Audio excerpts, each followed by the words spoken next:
Alright, so this section is about ordering and comparing fractions and decimals. So to order or compare a fraction, or to compare fractions, you have to convert all the fractions so that they have the same denominator, so that they're talking about the same sized pieces of a whole. And then you have to order them using the numerators.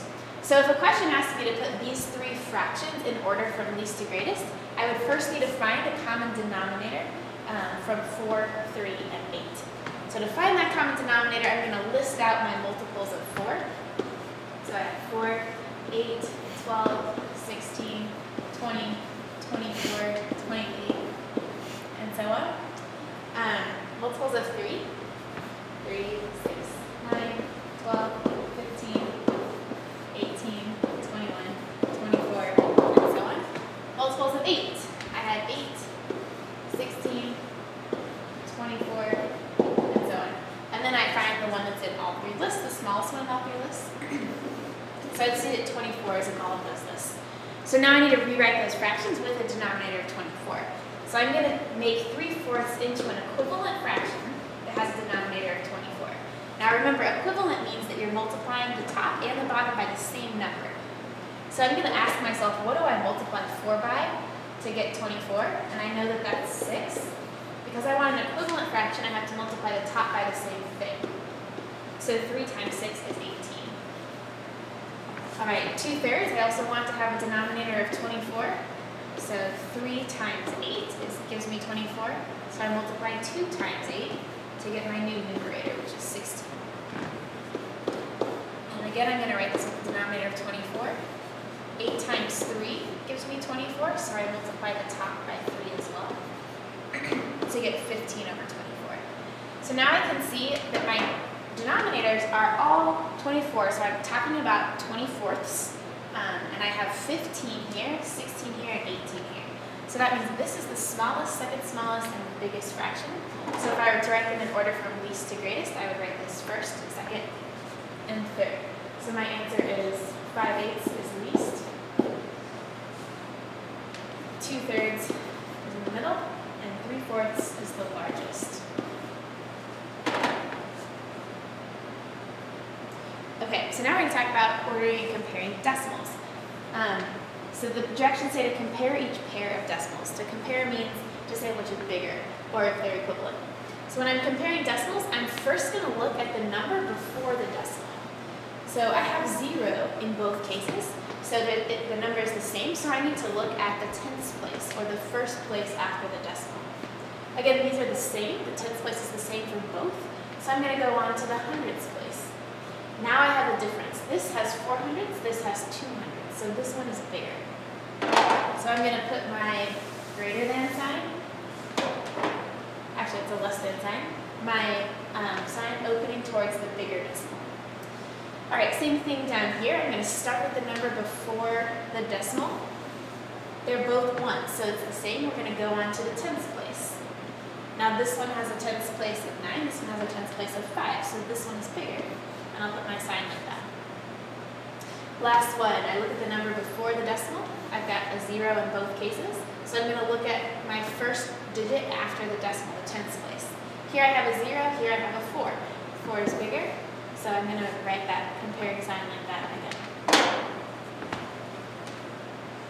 Okay, now I need to order and compare some numbers that are fractions and some that are decimals. So when this happens, when you have some fractions and some decimals that you're supposed to order, you need to convert them all to the same form. I'm going to convert all of these to decimals because I know from my benchmark fractions that I'm supposed to memorize that 3/4 is equal to 0.75 and 1/3 is equal to 0.33. So I can just write these without even having to do any division because I've memorized my common fraction decimal conversions. And now I put these these four numbers in order from smallest to biggest. It says list the people singing from the shortest time to the longest time. So I've got 3's in front of my decimal in all cases, so I need to go to the tenths place. Here I have a 2, a 6, a 3, and a 7. 2 is the smallest, so that's going to be first. 3.25. The next one, next smallest is 3. Next smallest is 6. And next smallest tenths place is 7. I'm careful and read my question again, it says list the people singing from the shortest time to the longest time. So this is not my answer, because I listed the amount of time they sing, not the people. So I need to match the people with these numbers. So 3.25 is Kiki. 3.33 is Nancy. 3.6 was Mario. And 3.75 is Kate. So there is my answer. Okay, this chart shows the number of feet students pole vaulted in the team competition. Which person vaulted fewer feet than Bill? Okay, so this question is asking me to compare all of these people's pole vaulting heights with Bill's pole vaulting height. Now I could convert all of these to decimals and then compare all of them, but instead I'm going to think a little bit about this and see what work I can save myself. So looking at 22 and 5/12, I'm going to think about 5/12. And I know that 5/12 is less than half, because half would be 6/12. 6 is half of 12. So this is less than 1/2. So I know then that if somebody was going to vault fewer feet than Bill, they would have had to vault less than 1/2, because he vaulted less than 1/2. So Tom vaulted 22.5 feet. So that is equal to 1/2. It's not less than 1/2. So Tom did not vault fewer feet than Bill. Melvin, 22 and 5/6. 5/6 is more than 1/2, so I can get rid of that as well. And Keegan, 22.75, that's also more than 1/2, so I can get rid of that choice as well. So Corey is the only one that might have vaulted less than Bill. So let's go ahead and compare 1/4 now to 5/12. And remember, to do that, we need to find a common denominator between 4 and 12. I know that 12 is a multiple of 4, so if I'm listing these out, I get 12, and 12 is a multiple of itself, so I can rewrite this fraction with the denominator of 12. So I have 1/4.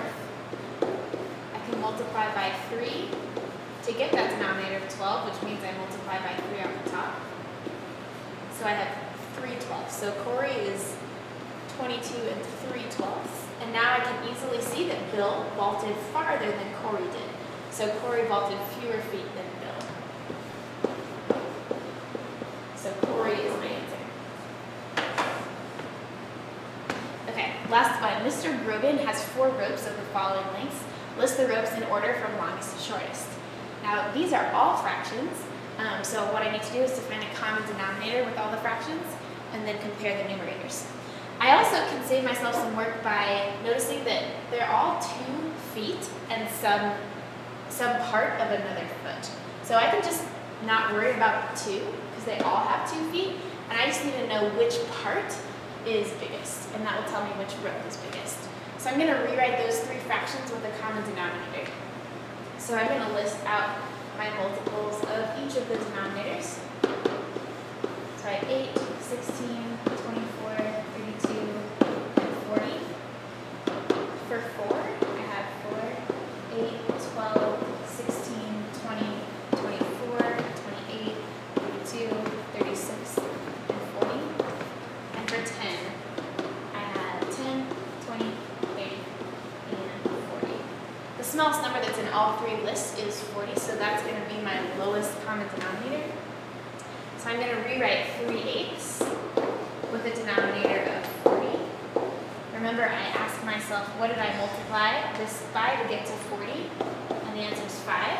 So I have to multiply the top by the same thing so that I end up with an equivalent fraction over here. So 3 times 5 is 15. Now I rewrite 3/4 with a denominator of 40. I'm multiplying by 10 here, and 3 times 10 is 30. And last fraction is 3/10. Again, with our common denominator of 40, I'm multiplying by 4 to get from 10 to 40, so I also have to multiply by 4 to get from 3 to my new numerator, 12/4. So I can see that this is the shortest, this is the second shortest, and this is the longest. So it asked me to list them in order from longest to shortest. So here's the longest, 2 3/4 feet. The next longest was the 3/8, so 2 3/8.